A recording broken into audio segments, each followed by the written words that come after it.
So hey guys, welcome back to my new video. मैं मसीह video ना वो यम तीन नंबर पूरा है वो मसीह video से इतो तो अपनी को ऐखो ये कहीं नहीं वो ऐना मथंग रोज में हम तौर है त्रिपुरा रे तौर रे बांग्लादेश से तौर रे कुकी ये तौर रे हन्ना किसी ये कसादी बला के गोकुल के ने वो गोकुल के बला के रोज तो बिना मुझे गोकुल के बला के तो ओरिजिनल तो नती को मणिपुर की तो नती को कहीं नहीं वो कसार की बला लाइट गोकुल लाइट ने मुझे मसाना हो गया यामना सेलिब्रिटी तुम्हारे फिल्म तो ये वो मैं मसीह भी तो याम तीन आए तो ये लोग ने यंग भी तो मैं अना वो तो जब ताकत किसी ने लोग चैनल से मैं सब्सक्राइब तो यार सब्सक्राइब तो मैं जब मैं गांव कुछ था जब वीडियो चैनल बस ए अंगांग भी बला थोड़े बैकग्राउंड हो यूरे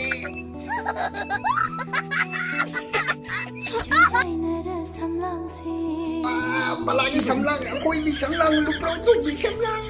Joy jai nara samlang si, joy jai nara samlang si. Koy masih di balagi manu cari ne.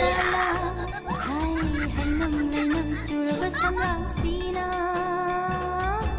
Ulagi pakang thamoy do chetna, ulagi pakang thamoy do chetna. Google dole puri ke sangi anu ke ni lekna mabbu kam tak tu ina khoi Google angang ahum je ko ni ngasai na mama na ko ni ne lai pa lo na pung sum bi khare pung ngau han bi re pung sum bi khare pung ngau han bi re ho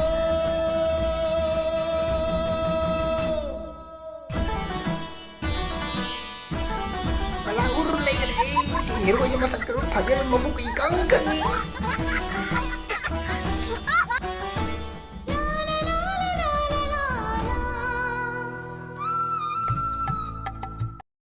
Nơi này thì nó sẽ phải khăn nơi nhiều nó trọ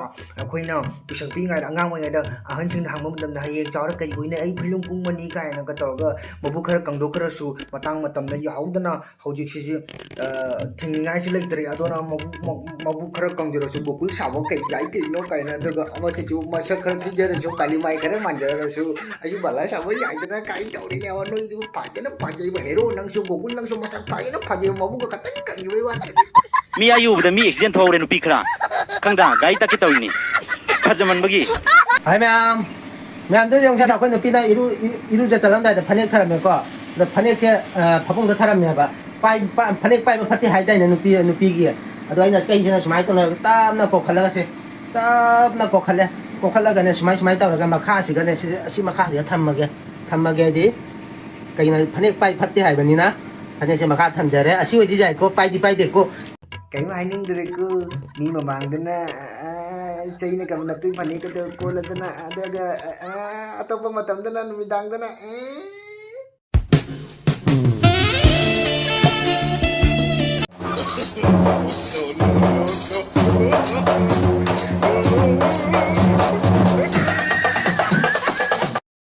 Sini Rajesh Khanna ga kuni Sri Devi ni tayo jero bukan da puli wali da puli बच्चा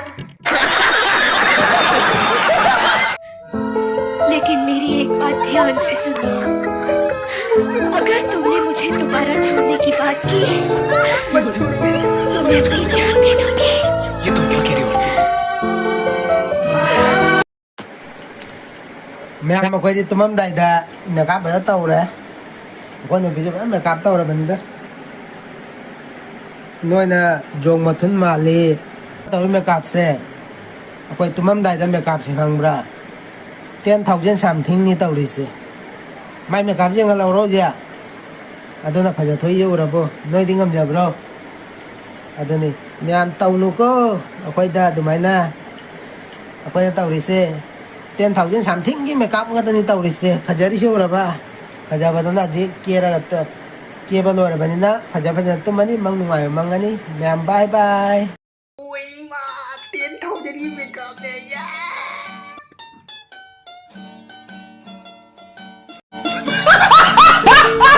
Bet comment pi ba se tau bi ka no ngồi ấy nói to ka cha cha na sun lon da ki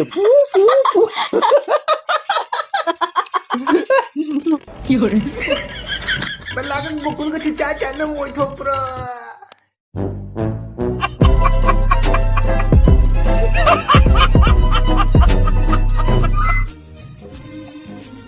Bala magi sari si par hai ba hogre hai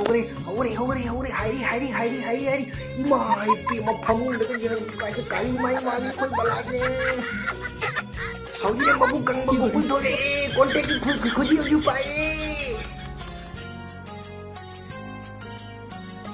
खुजी से तमलबनी नंगोंदा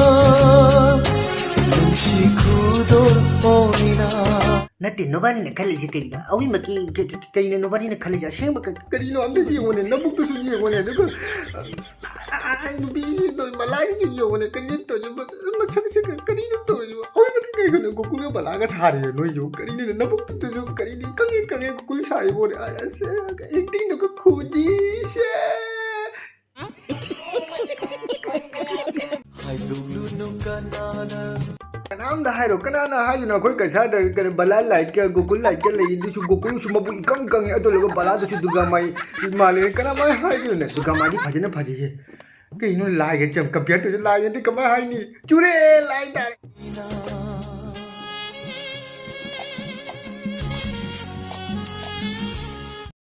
Sing ka chance story pon is waterfall le sing jiri taraga ado nogi music lo thoki taraga aina to pa music ma hapten di kamai phajani kamra si yo se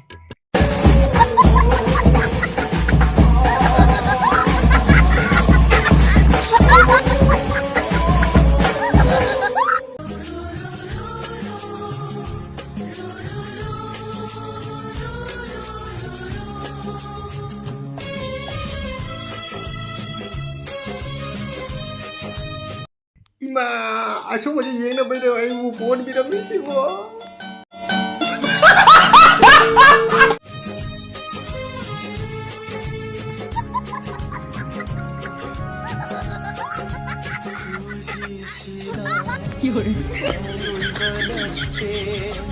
लोई बनाई दबा लोई नाई दबा आशा कई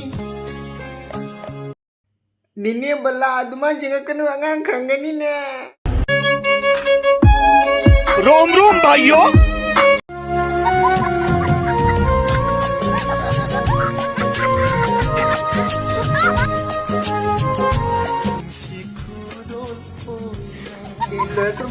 Lo, pegre, kamu. Ay, bala ka pe,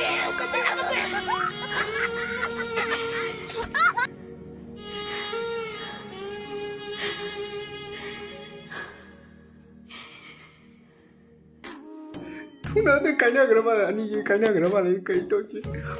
kanya na bu pe na tra ga ai da konte ki bando thamo wai khoti du phange na hara no kapi bra ka ni khandi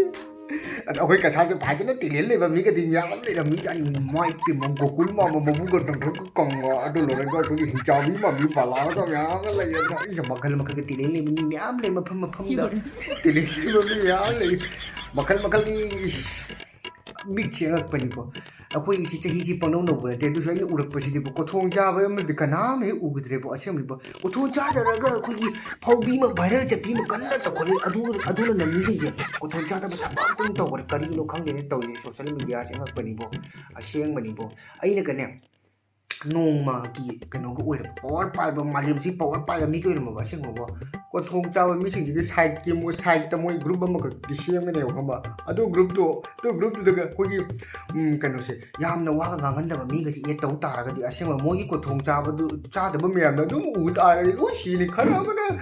mai pe ma bu ko ko sha wa khara ma na ko gi ja bi ma la ko ba la sha bi ya du khara ma na ai makal